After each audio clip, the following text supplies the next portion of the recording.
दोस्तों आज की वीडियो में हम सॉल्व करने वाले हैं एसएससी जीडी का मॉक टेस्ट जिसमें हम मैथ के क्वेश्चनों को सॉल्व करने वाले हैं। तो हमारा पहला क्वेश्चन है 23 संख्याओं का औसत 51 है, पहली 12 संख्याओं का औसत 49 है और अंतिम 12 संख्याओं का औसत 54 है। यदि 12वीं संख्याओं को निकाल दिया जाए तो शेष संख्याओं का औसत ज्ञात करो। तो दोस्तों आपको दे रखा है, देखो 12 संख्याओं का औसत कितना है आपके पास, वो है आपके पास 49, ठीक है। और अगली 12 संख्याओं का औसत है आपके पास 54, लेकिन टोटल जो संख्या है वो है आपके पास 23 और इनका औसत दे रखा है आपको कितना दोस्तों, वो दे रखा है 51। तो क्वेश्चन में बोला है कि अगर 12वीं संख्या को निकाल दिया जाए तो आपका औसत नया क्या होगा। तो दोस्तों इसे माना मैंने कि वो x है, ठीक है। तो दोस्तों ये देखिए 51 से 49 कितना कम है, 2 कम है। तो 2 कम है तो 2 का गुना 12 में करेंगे तो कितना हो जाएगा, -24, ठीक है। कम है तो उसे लिखेंगे माइनस में, अधिक है तो उसे लिखेंगे प्लस में। तो 54 कितना अधिक है, 3 अधिक है, और 3 का गुना करेंगे 12 में, कितना हो जाएगा 36। तो दोस्तों यहाँ से x का मान निकल के आएगा, तो कुछ 36 में से 14 20 घटाएंगे तो कितना बचेगा 12, यानी कि ये लोग क्या करेंगे 12 अधिक लेके आएंगे। तो देखो ये क्या लेकर आएगा, 12 कम लेकर आएगा, ठीक है। दोस्तों हमें जो है डायरेक्ट औसत निकालना है, तो देखो हम 12वीं संख्या निकालें या निकालें, हम निकालेंगे सीधा अपना आंसर। कैसे, देखो 12 कम है तो 12 में भाग देंगे, 23 में से ये संख्या निकल जाएगी तो संख्या कितने बचेंगे 22। तो देखो 22 का इसमें भाग देंगे तो कितनी बार कटेगा, ना जाने की 0, पॉइंट लगा के कितना होगा 120, 22 पंजे होते हैं दोस्तों 110, कितना बचा 10, तो 22 चौके 88। अब दोस्तों आपको करना क्या है, जो आपका औसत दे रखा है संख्याओं का, कितना दे रखा है 51, 51 में से आपको 0.54 को घटाना है। तो देखो क्या होगा, 10 में से 4 घटाए 6, यहाँ का बचा आपके पास 10, 10 में से कितना बचा आपके पास, ये बचा आपके पास जो 9 बचा, 9 में से 5 घटाए 4, ठीक है। और देखो यहाँ क्या आपका बचा 0, तो 0 में से 0 हटाएंगे 0 और 5 का 5, यानी कि 50.46 जो होगा दोस्तों इस क्वेश्चन का बिल्कुल करेक्ट आंसर होगा, ठीक है। तो नेक्स्ट अगला क्वेश्चन है आपका, अगला क्वेश्चन है दोस्तों, यदि एक आयत की लंबाई 12% बढ़ा दी जाती है और चौड़ाई 8% कम कर दी जाती है तो क्षेत्रफल पर पड़ने वाला शुद्ध प्रभाव क्या होगा। तो दोस्तों उसकी जो लंबाई है उसमें हो रही है 12% की वृद्धि, ठीक है।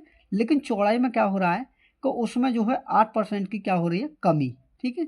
तो दोस्तों ऐसे के लिए आप क्या करोगे कि एक में वृद्धि एक में कमी, तो उसके लिए आप करोगे सक्सेसिव रूल का यूज। क्या करोगे कि 12 में से एक बार घटाओगे 8 को, क्योंकि इसमें कमी है तो कमी को लिखते हैं माइनस में, ठीक है।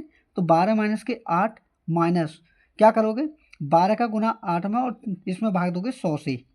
तो दोस्तों 12 में से 8 घटाएंगे तो कितना बचेगा 4, और 4 में दोस्तों क्या करना है, 4 में से आपको घटाना है 12 अट्ठे 96, 96 में दोस्तों जब 100 से भाग करोगे तो कितना होगा 0.96।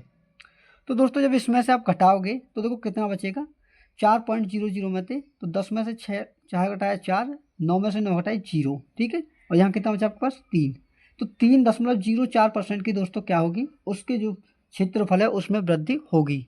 और यही इस क्वेश्चन का बिल्कुल करेक्ट आंसर है, ठीक है।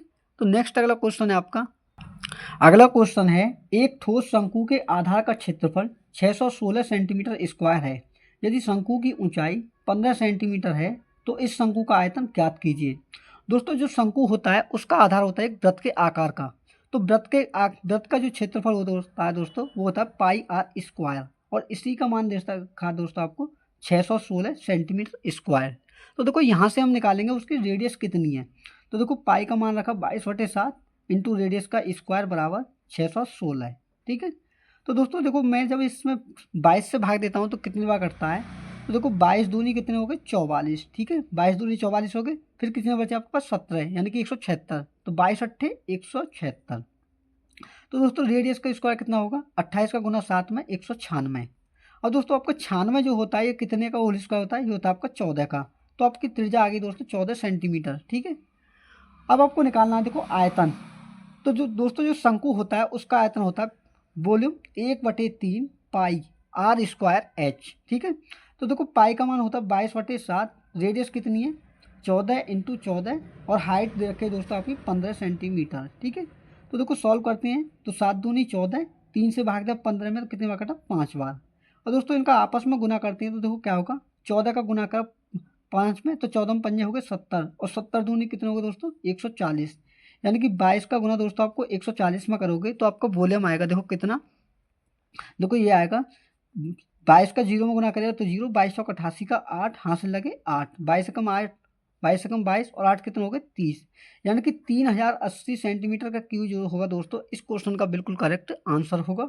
ठीक है, तो नेक्स्ट अगला क्वेश्चन है आपका दोस्तों, अगला क्वेश्चन है निम्नलिखित में से कौन सी संख्या 15 से विभाज्य नहीं है। तो दोस्तों आपको ऑप्शन दे रखे हैं, देखो पहला ऑप्शन है 2595, अगला क्वेश्चन है आपका ऑप्शन 3465, फिर आपका 2995। ठीक है, तो देखो लास्ट ऑप्शन है आपका दोस्तों 2131, 95। ठीक है, और दोस्तों ये सभी संख्या आपकी 15 से विभाजित कब होंगी, देखो 15 का जो फैक्टर करेंगे हम तो ये संख्या है आपकी 3 × 5, यानी कि दोस्तों वो संख्या 15 से विभाजित होगी जो 3 से भी कट रही होगी और 5 से भी कट रही होगी। तो दोस्तों 5 का रूल ये कहता है कि अगर लास्ट की डिजिट 5 का मल्टीपल है, या तो 0 हो या फिर 5 हो, तो वो संख्या 5 से कटेगी। तो सीधी सी बात है दोस्तों, सभी ऑप्शन 5 से विभाजित होंगे। लेकिन 3 का रूल दोस्तों ये कहता है अगर सभी संख्याओं का योग जुड़ने पर 3 का मल्टीपल है तो वो संख्या 3 से कटेगी, अन्यथा नहीं कटेगी। तो देखो मैं ऐड करके देखता हूँ, तो देखो 5 से सब कटेंगी, तो देखो 2 और 5 7 और 9 16 और 5 21, तो 21 दोस्तों आपका 3 का मल्टीपल है, इसलिए ये संख्या आपकी कटेगी। तो ये संख्या आपका ऑप्शन नहीं है, यानी कि आपका आंसर नहीं है, क्योंकि क्वेश्चन में पूछा है कि कौन सी संख्या विभाजित नहीं है। तो देखो अगला चेक करते हैं, 3 और 4 7 और 6 13 और 5 18, 18 भी दोस्तों आपका कटता है, तो ये भी हमारा ऑप्शन नहीं है। तो देखो 2 और 9 11 और 9 20 और 5 25, 25 दोस्तों आपका जो है नहीं कटता 3 से। तो दोस्तों यही क्या आपका आंसर है, गलती के लिए माफ़ी चाहूँगा दोस्तों, यही दोस्तों क्या आपका आंसर है 2995। ठीक है, यही आपका बिल्कुल करेक्ट आंसर है। ठीक है, तो नेक्स्ट अगला क्वेश्चन है आपका, अगला क्वेश्चन है दोस्तों -5/2 + 3/2 डिवाइड बाई 6 इंटू 1/2 का मान ज्ञात कीजिए। तो दोस्तों सिंपली देखो आपको करना क्या है कि -5/2 में ऐड करना 3/2, और दोस्तों आपको डिवाइड में दे रखा 6, तो देखो मैं सीधा क्या करूँगा 1/6 और इंटू 1/2। ठीक है, अब देखो सॉल्व करते हैं तो दोस्तों कितनी बार कटता है, 3 से काटा 6 को 2 बार। ठीक है, तो यहाँ क्या बचा आपका, देखो -5/2 प्लस 2 दूनी 4 दूनी 8, यानी कि 1/8। तो दोस्तों जब इनका एलसीएम लोगे तो देखो क्या आएगा 8। ठीक है, 2 से भाग दिया मैंने 8 में, तो कितनी बार कटा 4 बार, और 4 का गुना 5 में करेंगे तो कितना हो जाएगा -20 प्लस 8 का भाग 8 में करा तो कितनी बार कटा 1 बार, और 1 का गुना ऊपर तो 1। ठीक है, तो दोस्तों -20 और प्लस का 1, तो -20 में जब 1 जोड़ोगे तो कितना होगा -19/8, जो होगा दोस्तों इस क्वेश्चन का बिल्कुल करेक्ट आंसर होगा। ठीक है, तो नेक्स्ट अगला क्वेश्चन है आपका, अगला क्वेश्चन है ए की आय बी की आय से 40% अधिक है और सी की आय ए और बी की कुल आय से 30% कम है, तो ए की आय सी की आय से कितना प्रतिशत कम है। तो दोस्तों 3 व्यक्ति हैं आपके पास, ए बी और सी। मान के चलिए बी की आय 100 है, तो ए की आय कितनी होगी, बी की आय से 40% अधिक, यानी कि 100 से 40% अधिक 140। अब दोस्तों क्वेश्चन में बोला है कि जो सी की आय है इन दोनों के योग का 30% कम है, यानी कि इन दोनों के योग का कितना 70%। ठीक है, तो 240 का दोस्तों आप 70% निकालोगे तो क्या आएगा, 2 0 से 2 0 खत्म, 24 सत्ते होते हैं दोस्तों कितने 168। अब क्वेश्चन में दोस्तों आपसे पूछा है कि ए की आय सी की आय से कितना प्रतिशत कम है। तो दोस्तों ये देखिए ए की जो आय है सी से कितना कम है, 168 में से 140 घटाएंगे तो कितना बचेगा 28, और 28 दोस्तों 168 का कितना परसेंट है ये आपको निकालना है। ठीक है, तो इंटू 100%। ठीक है दोस्तों, तो देखो सॉल्व करते हैं तो क्या होता है, देखो 4 से मैंने इसमें भाग दिया, 4 चौके 16, 4 दूनी 8, 4 से इसमें भाग दिया तो ये कटा 7 बार। और दोस्तों सिंपली आप करोगे क्या दोस्तों, आपको देखो इसका भाग देना आपको इसमें, तो देखो 4 से मैंने इसे 2 से और काटा तो कितना 21 बार। ठीक है, और देखो 21 का 2 का भाग इसमें देंगे तो कितने बार कटेगा 50 बार, और 50 का गुना 7 में करते हैं तो कितना होगा 350। ठीक है, और 350 में 21 का भाग देंगे तो दोस्तों क्या आएगा, देखो तो दोस्तों देखो यहाँ पर बचा आपका, देखो ऊपर है आपका 7 गुना 50 और नीचे है 21। ठीक है, कितना बचा 350 बटे में 21, तो देखो नीचे वाली संख्या आपकी कटी है 7 से, तो 7 के 21 और 7 से भाग इसमें देंगे तो कितनी बार कटेगा 50 बार। ठीक है, और दोस्तों सिंपली आपको देखो करना क्या है, 50 में आप 3 का भाग दोगे तो देखो कितनी बार कटेगा, 3 का भाग दे 50 में तो कितनी बार कटा 16 बार, 16 थी 48, और 2 रिमाइंडर को ऊपर लिखेंगे और बट्टे में 3, यानी कि 16 सही 2/3% जो होगा दोस्तों इस क्वेश्चन का बिल्कुल करेक्ट आंसर होगा। ठीक है, तो नेक्स्ट अगला क्वेश्चन है आपका, अगला क्वेश्चन है 2400 रुपये की राशि पर 20 मार्च 2019 से 31 मई 2019 तक 6 सही 1/4% वार्षिक ब्याज दर से प्राप्त साधारण ब्याज ज्ञात कीजिए। तो दोस्तों आपको मूलधन दे रखा है देखो 2400 रुपये, लेकिन टाइम आपको दे रखा है देखो 20 मार्च के बाद। दोस्तों मार्च का जो महीना होता है उसमें होते हैं आपके 31 दिन, ठीक है, लेकिन इसमें 20 मार्च के बाद दिया है, तो शेष कितने बचे आपके पास 11 दिन, ठीक है। और अगला महीना आता है आपका अप्रैल, और अप्रैल में होते हैं दोस्तों आपके पास कितने 30 दिन, ठीक है। और उससे अगला आता है आपके पास कितना, वो आता है आपका मई। तो इसमें क्या करेंगे आप 31 को ऐड करेंगे तो टोटल दिन कितने आएंगे दोस्तों आपके, 1 और 1 2, 3 और 3 6 और 1 7, यानी कि टोटल दिन हो गए दोस्तों आपके 72। अब दोस्तों अगर आप साल में इसे बदलोगे ईयर में, तो आपको करना क्या होगा, 72 में देना होगा आपको 365 का भाग। क्यों, क्योंकि आपका जो ब्याज है वो वार्षिक है। तो दोस्तों आपको जो रेट दे रखा है देखो, वो दे रखा है कितना 6 सही 1/4%, ठीक है। तो इसे सही रूप से लिखेंगे तो क्या होगा, 4 6 24 1 25/4%, ठीक है। तो मैं उम्मीद करता हूँ दोस्तों आपको अच्छे से समझ में आया होगा मैंने कहा क्या क्या है यहाँ पर। और दोस्तों हम निकालते हैं सिंपल इंटरेस्ट सीधा, ठीक है। तो दोस्तों आपको फॉर्मूला क्या होता है कि मूलधन है आपके पास 2400 इंटू रेट कितना 25/4। तो देखो बट्टे की संख्या को मैंने क्या साथ ही बट्टे में लिख दिया, और इंटू 72 को मैंने ऊपर लिखा और 365 को कहाँ लिखा नीचे। और दोस्तों बट्टे में क्या करते हैं हम 100 से भाग, ठीक है। तो दोस्तों सिंपली देखो, मैं अगर आपको जो क्वेश्चन का आंसर आएगा वो आएगा समथिंग के, यानी कि आप अगर इसे 71 मान लो, ठीक है, तो देखो यहाँ से आपका फायदा क्या होगा, जो आपकी कैलकुलेशन है थोड़ी आसान हो जाएगी। क्यों, तो देखो 71 पंजे दोस्तों होते हैं आपके 365, ठीक है। और देखो 5 का भाग मैंने इसमें दिया तो कितनी बार कटा 5 बार, ठीक है। और देखो 2 जीरो से भाई 2 जीरो खत्म, 4 का भाग इसमें देंगे तो कितनी बार कटेगा 6 बार, और 6 का गुना दोस्तों 5 में करेंगे तो कितना हो जाएगा 30। यानी कि दोस्तों उस पर जो प्राप्त होने वाला ब्याज है वो 30 रुपये होगा, जो कि इस क्वेश्चन का बिल्कुल करेक्ट आंसर है, ठीक है। तो नेक्स्ट अगला क्वेश्चन है आपका, अगला क्वेश्चन है दोस्तों, एक बस 10 किलोमीटर की दूरी 12 मिनट में तय करती है। यदि उसकी गति 25 किलोमीटर प्रति घंटे कर दी जाए तो उस दूरी को तय करने में बस को कितना समय लगेगा, मिनटों में आपको बताना है। तो दोस्तों पहले हम निकालेंगे कि उस व्यक्ति की शुरू में जो बस थी उसकी चाल कितनी थी। तो देखो स्पीड के लिए दोस्तों क्या करेंगे, डिस्टेंस को लिखेंगे ऊपर जो 10 किलोमीटर दे रखा है, और बट्टे में क्या करेंगे टाइम से भाग। लेकिन दोस्तों टाइम जो दे रखा है आपको किस में दे रखा है, वो दे रखा है मिनट में, लेकिन स्पीड हमें दोस्तों किस में निकालनी होगी, किलोमीटर में, क्योंकि अगली स्पीड में जो कमी हो रही है वो किलोमीटर में ही हो रही है। तो देखो उसके लिए क्या करेंगे 60 से भाग, लेकिन बट्टे की संख्या जाएगी आपके ऊपर तो आप गुना करोगे ऊपर, ठीक है। तो देखो 12 से भाग दिया मैंने 60 में, कितने बार कटे 5 बार, और 5 9 कितने हो गए 50। यानी कि दोस्तों उसकी जो बस है, बस की जो पहली स्पीड थी वो 50 किलोमीटर प्रति घंटा थी, ठीक है। लेकिन दोस्तों आगे क्या बोलता है वो, आगे वो कह रहा है कि अगर उसकी स्पीड में 25 की कमी कर दें, 25 की कमी कर देंगे तो दोस्तों स्पीड कितने की बचेगी उसकी 25 किलोमीटर प्रति घंटा की। तो दोस्तों आपसे समय पूछा है कि जो टाइम लगेगा उसे मिनट में कितना लगेगा। तो देखो सिंपली क्या करोगे, जो डिस्टेंस है उसे ऊपर रखोगे, बट्टे में रखोगे स्पीड को, और दोस्तों आपको मिनट में समय निकालना है तो आपको गुना करना होगा 60 से। क्यों, क्योंकि 1 घंटे में होते हैं 60 मिनट, तो हमारा देखो यहाँ से टाइम निकल के आएगा घंटे में, तो उसे मिनट में सीधा बदल जाएगा। तो देखो 5 पंजे 25, 5 दूनी 10, 5 से इसमें भाग दिया तो कितनी बार कटा 12 बार, और 12 का गुना 2 में करेंगे दोस्तों कितना लगेगा 24 मिनट का समय लगेगा, जो कि इस क्वेश्चन का दोस्तों बिल्कुल करेक्ट आंसर है, ठीक है।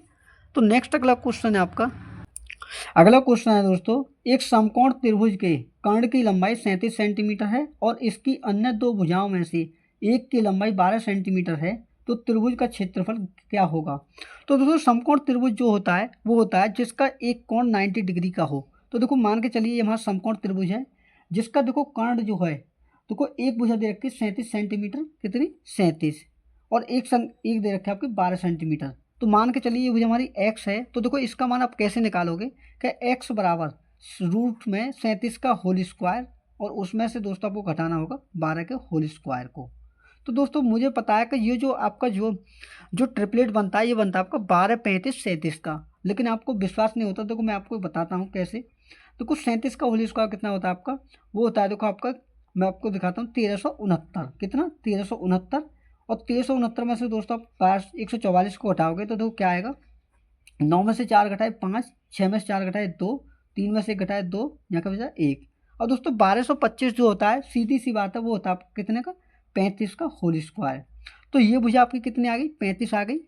और दोस्तों आपको समकोण त्रिभुज जो होता है उसका क्षेत्रफल होता है 1/2 आधार गुणा ऊंचाई। आधार है हमारे पास 12 और ऊंचाई कितनी दोस्तों 35। ठीक है, तो देखो सॉल्व करते हैं तो क्या होता है, 2 से भाग दिया 12 में तो 6 बार कटा, और 6 का गुना दोस्तों 35 में करते हैं तो कितना आता है, 6 पंजे 30 की 0, 6 3 18 और 3 कितने हो गए 21, यानी कि 200 सेंटीमीटर स्क्वायर जो होगा दोस्तों इस क्वेश्चन का बिल्कुल करेक्ट आंसर होगा।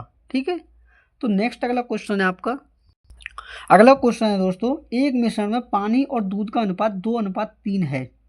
इस मिश्रण के 20 किलो में कितना पानी और मिलाना होगा जिससे नए बनने वाले मिश्रण में पानी और दूध का अनुपात 1:1 हो जाए। तो दोस्तों आपको दे रखा है देखो पानी यानी कि वाटर और मिल्क का अनुपात जो किस अनुपात में 2:3 में। क्वेश्चन में बोला है कि अगर ये टोटल सॉल्यूशन यानी कि इस यूनिट का टोटल मान आपको 20 किलो है। ठीक है, तो क्वेश्चन में बोला है कि इसमें कितना पानी मिलाएं। ठीक है, कितना पानी मिलाएं कि आपका जो अनुपात है 1:1 हो जाए। और दोस्तों यहाँ पर मैं आपको एक चीज़ बताऊं कि जब भी कोई हमारा सॉल्यूशन होता है हम उसमें जिसमें परिवर्तन करते हैं तो उसकी क्वांटिटी में चेंज होता है, उसके ही यूनिट में। जो शेष जो बचता है जिसमें हम कोई परिवर्तन नहीं करते उसे सेम रखना होता है। ठीक है, तो देखो मिल्क में हम कोई परिवर्तन नहीं कर रहे हैं तो मिल्क को हम सेम रखेंगे, तो इसमें करेंगे हम 3 से गुना, तो देखो कितना होगा 3:3। तो देखो मिल्क हमारा पहले भी 3 यूनिट था और आज के टाइम भी 3 यूनिट है, लेकिन पानी में कितना बदलाव हुआ 3 यूनिट, 1 यूनिट का, कितने का 1 यूनिट का। अब दोस्तों आपको निकालना है कि पानी कितना बढ़ाना है यानी कि x का मान।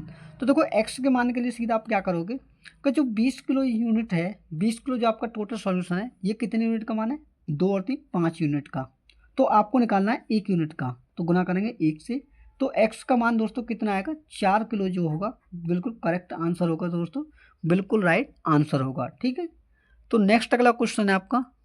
अगला क्वेश्चन है दोस्तों, एक दुकानदार एक वस्तु का 1 किलोग्राम के स्थान पर 930 ग्राम का गलत तोल करता है और उसे उसके क्रय मूल्य पर बेच देता है, तो 15 किलो वस्तु बेचने पर उसका लाभ प्रतिशत ज्ञात कीजिए। तो दोस्तों देखो सिंपली करना क्या है, एक तरफ आप लिखोगे कॉस्ट प्राइस और एक तरफ लिखोगे सेलिंग प्राइस।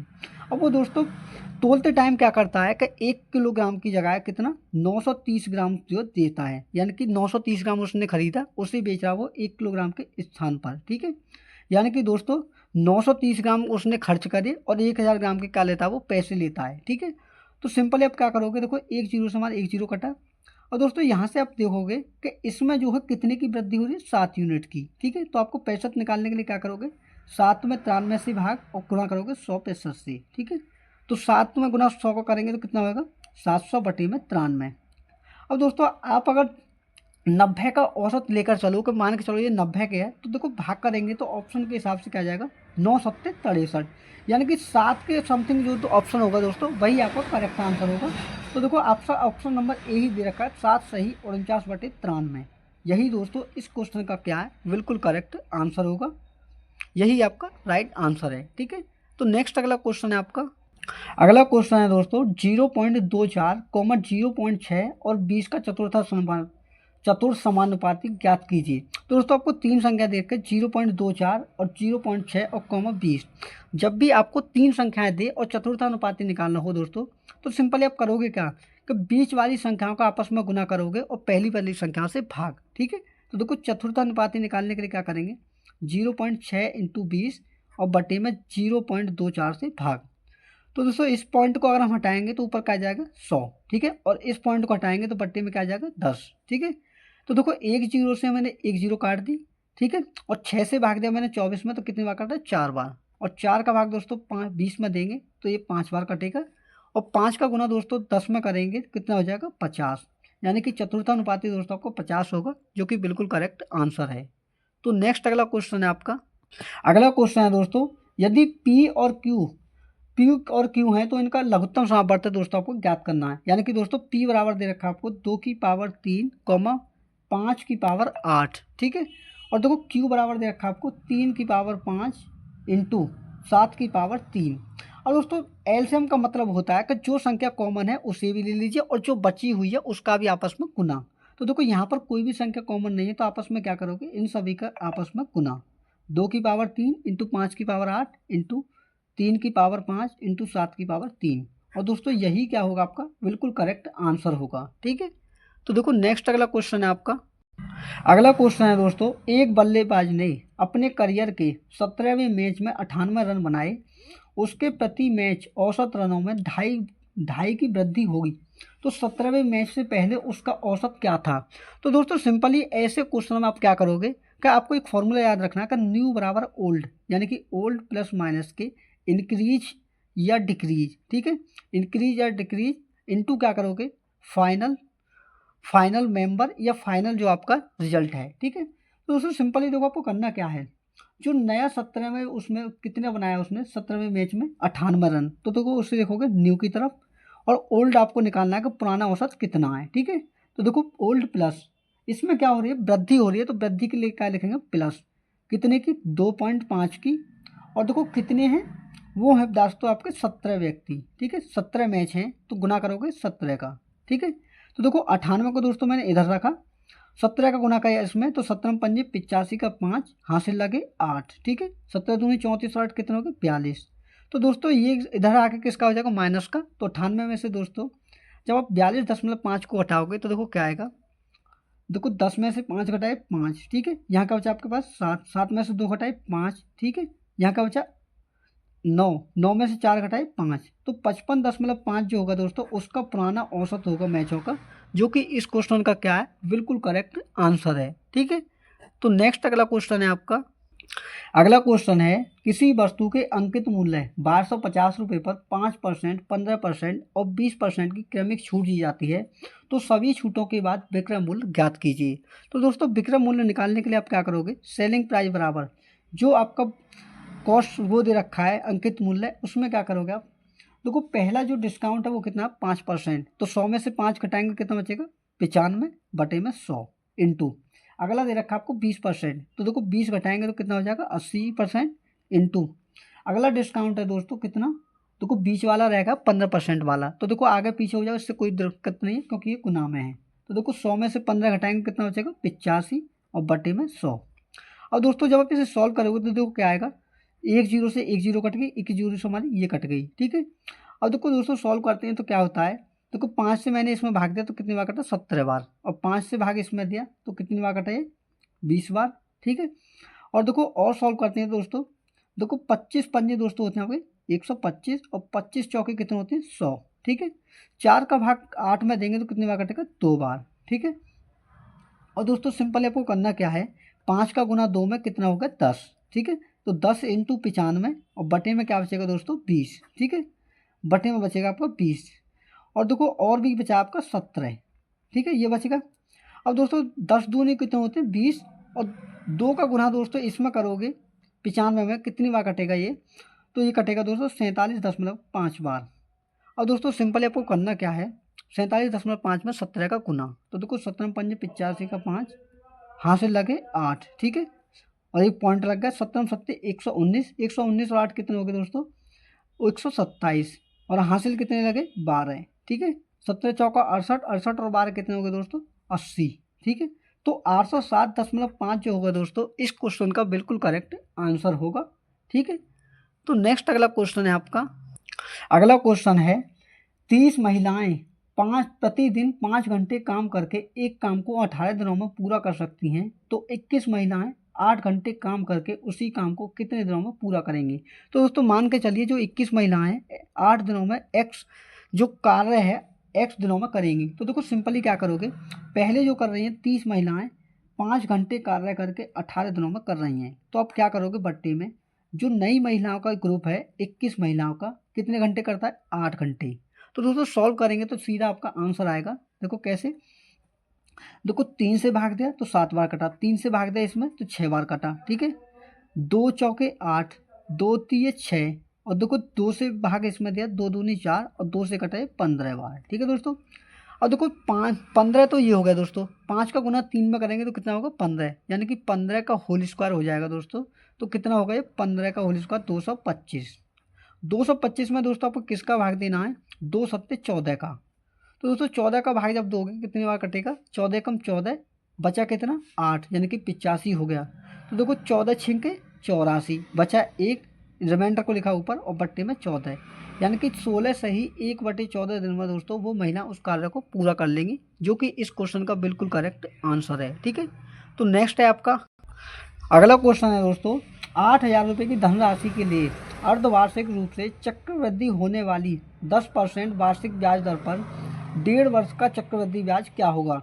तो दोस्तों सिंपली आपको करना क्या है, जो अर्धवार्षिक दोस्तों होता है तो उसमें जो है रेट को करते हैं हम आधा। तो देखो 10 का आधा कितना हो जाएगा 5%, और समय को करते हैं दोस्तों 2 गुना।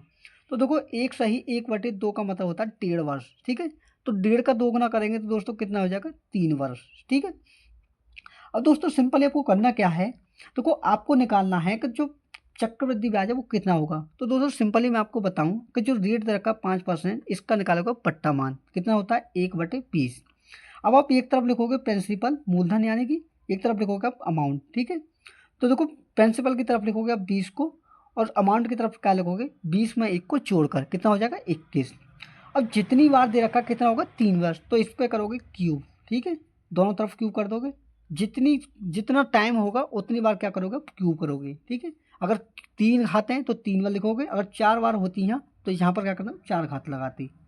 तो दोस्तों 20 का क्यूब होता है आपका कितना 8,000, ठीक है। और 21 का क्यूब कितना होता है दोस्तों 9261, ठीक है। अब दोस्तों आपको ब्याज निकालना है, तो देखो इन दोनों का डिफरेंस कितना होगा, जब हम अमाउंट में से मूलधन को घटाते हैं तो हमारा निकल का आता है ब्याज, ठीक है। तो देखो 9261 में से इसे घटाएंगे दोस्तों कितना होगा 1261। अब दोस्तों आपको दे रखा है मूलधन, तो मूलधन जो है दोस्तों आपको 8,000 दे रखा है, जो किसका मान है 8,000 यूनिट का, ठीक है। 8,000 यूनिट का मान है।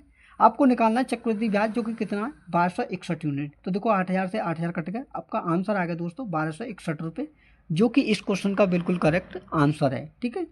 तो नेक्स्ट अगला क्वेश्चन है, अगले क्वेश्चन में बोला है 3 संख्याओं का अनुपात 3, 4 और 5 के अनुपात में है, उनका लघुत्तम समापवर्त है 1800 है, तो दूसरी संख्या ज्ञात कीजिए। तो दोस्तों आपको 3 संख्या दे रखे हैं 3, 4 और 5 के अनुपात में, और दोस्तों इनका एलसीएम दे रखा है कितना देखो 1800।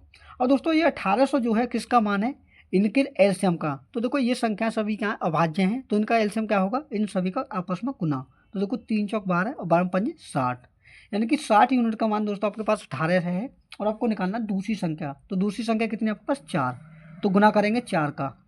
तो देखो 60 से मैंने इसमें भाग दिया तो कितने बार कटा 60 दिए 180 और एक 0, ठीक है। तो 30 का गुना दोस्तों 4 में करेंगे तो कितना हो जाएगा 120, जो कि इस क्वेश्चन का बिल्कुल करेक्ट आंसर है, ठीक है। तो नेक्स्ट अगला क्वेश्चन है दोस्तों आपका, अगला क्वेश्चन है दोस्तों कि 8,505 रुपये को पी, क्यू और आर के बीच उनके हिस्सों के अनुसार 1:1/3 बराबर 1:3/4 अनुपात 2:1/6 के अनुपात में विभाजित किया जाता है। तो पी और आर के हिस्सों में अनुपात अंतर कितना है दोस्तों आपसे पूछा है। तो दोस्तों आप क्या करोगे पी, क्यू और आर 3 व्यक्ति हैं, ठीक है। अब देखो इनको जो आपका जो पट्टे का मान है सही रूप से लिखोगे, तो आपको देखो जैसे दे रखा है 1:1/3, तो इसे हम कैसे लिखेंगे 3 एकम 3 और एक 4/3। तो देखो मैं लिख रहा हूँ, क्या लिखोगे 4/3, ठीक है। अगले को क्या लिखोगे उसी प्रकार 4 एकम 4 और 3 7/4 अनुपात 6 दूनी 12 और एक 13/6, ठीक है दोस्तों। और दोस्तों इनका सही रूप आप कैसे निकालोगे, जिसका मान निकालना है पी का उसे आप छोड़ोगे यानी कि ढक लोगे, और क्या करोगे जो बट्टे की संख्याएं 2 अगली उनका आपस में गुना करोगे और ऊपर वाली संख्या से गुना। तो देखो 4 छिक्के 24 और 24 का गुना 4 में कितना हो जाएगा 4 छिक्के 24 चौके कितने हो गए 96, ठीक है अनुपात। उसी प्रकार देखो इसे लेंगे तो इसे छोड़ देंगे बट्टे को, तो 3 का गुना 6 में 3 छिंग 18 और 7 अठाम सत्ते कितने हो गए 126 अनुपात, ठीक है। उसी प्रकार देखो 3 का गुना 4 में, तो 3 चौक होते हैं 12, 12 का गुना 13 में, तो देखो 12 3 36 का 6 हासिल लगे 3, 12 कम 12 और 3 15, यानी कि दोस्तों ये होगा आपका 156। अब दोस्तों आपको 8,505 जो दे रखा है इन सभी का योग दे रखा है, जो कि आपको पास है कितना है देखो 8,505। तो दोस्तों इन सभी को देखो ऐड करेंगे तो क्या होगा, देखो 6 और 6 12 और 6 18 का 8, ठीक है। हासिल लगे कितने 1, ठीक है। 5 और 2 7 और 9 16, 16 में 1 ऐड करेंगे तो कितना हो जाएगा 17 का 7 हासिल लगा 1, तो 1 और 1 2 और 1 कितने हो गए 3, यानी कि 378। अब दोस्तों आपको मान किसका निकालना है पी और आर के बीच का अंतर। तो देखो पी और आर के बीच का अंतर कितना होगा 96, 156 में से 96 घटाएंगे तो देखो 6 में से 6 घटाया 0, ठीक है। और 15 में से 9 घटाया 6, यानी कि 60 यूनिट का मान दोस्तों आपको निकालना है, ठीक है। तो देखो सिंपली आप क्या करोगे, मैं इसे काटता हूँ देखो 3 से पहले, तो देखो 3 से मैंने इसे काटा 3 एकम 3, 3 दूनी 6, 3 छिक्के 18, ठीक है। और 3 से इसमें भाग दिया तो कितने कटेगा, 20 बार। अब दोस्तों आपकी ये संख्या जो कितनी बार कटेगी, ये कटेगी आपकी 9 से। तो देखो 9 से इसमें भाग दिया तो ये कटा 14 बार, और 9 से इसमें भाग दिया तो 9 निम 81 बचा 4, और 9 चौके 36, फिर 4 बचा तो 9 पंजे 45। अब दोस्तों सिंपल आपको करना क्या है, आपको 945 में 20 का गुना करना और 14 से उसमें भाग, ठीक है। तो देखो सॉल्व करते हैं तो क्या होता है, 945 इंटू 20 और बटे में 14। तो दोस्तों 7 से देखो मैं इसमें भाग देता हूँ तो कितनी बार करता है, 7 दूनी 14, 7 एकम 7 बचा कितना 2, 7 के 21, ठीक है। फिर कितना बचा 3 यानी कि 35 होगा, 7 पंजे 35, और 2 से भाग दोस्तों इसमें देंगे 20 में तो कटेगा 10 बार। और दोस्तों 135 का गुना 10 में करेंगे तो कितना हो जाएगा 1350, जो कि इस क्वेश्चन का क्या है, बिल्कुल करेक्ट आंसर है, ठीक है। तो नेक्स्ट अगला क्वेश्चन है आपका, अगला क्वेश्चन है 900 मीटर लंबी एक ट्रेन 108 किलोमीटर प्रति घंटा की चाल से चल रही है, तो 900 मीटर लंबे प्लेटफॉर्म को पूरी तरह से पार करने में इस ट्रेन को कितना समय लगेगा, ये क्वेश्चन में दोस्तों आपसे पूछा है। तो दोस्तों जब भी हम स्पीड निकालते हैं ट्रेन की तो हमें क्या करना होता है, टोटल डिस्टेंस को लेना होता है। तो देखो 900 मीटर तो आपकी ट्रेन की लंबाई, और 900 मीटर ही है किसकी, आपकी वो जो आपका पुल है यानी कि प्लेटफॉर्म है। तो मैंने दोनों को ऐड किया और भाग किसका करना है, जो ट्रेन की स्पीड है। तो दोस्तों स्पीड जो दे रखी है आपको किस में दे रखी है, जो 808 है किलोमीटर प्रति घंटा में, तो इसे दोस्तों आपको किस में बदलना होगा, मीटर प्रति सेकंड में, क्योंकि समय दोस्तों आपका आ रहा है सेकंड में, ठीक है। तो देखो 18 से भाग दिया मैंने 108 में तो कितनी बार कटा, 6 बार, ठीक है। और 6 का गुना दोस्तों 5 में करेंगे तो कितना हो जाएगा 30, और यहाँ कितना होगा ऊपर आपको 900 और 900 1800, ठीक है। और दोस्तों 30 का भाग जब 1800 में दोगे तो कितनी बार कटेगा, 30 छिक्के 180 और एक जीरो, यानी कि दोस्तों कितना हो जाएगा, स्पीड हो जाएगी आपकी 60 सेकंड, जो कि दोस्तों क्या है, इस क्वेश्चन का बिल्कुल करेक्ट आंसर है। तो मैं उम्मीद करता हूं दोस्तों ये सभी क्वेश्चन आपको बहुत अच्छी तरीके से समझ में आए होंगे। तो दोस्तों अगर वीडियो अच्छी लगी हो तो वीडियो को लाइक जरूर करें, और चैनल पर नए हैं तो बेल आइकन को प्रेस करके चैनल को सब्सक्राइब भी कर लें। और दोस्तों आपके कितने क्वेश्चन सही हुए हैं वो कमेंट बॉक्स में कमेंट करके जरूर बताएं। तो मिलते हैं अगले मॉक टेस्ट के साथ में, तब तक के लिए धन्यवाद।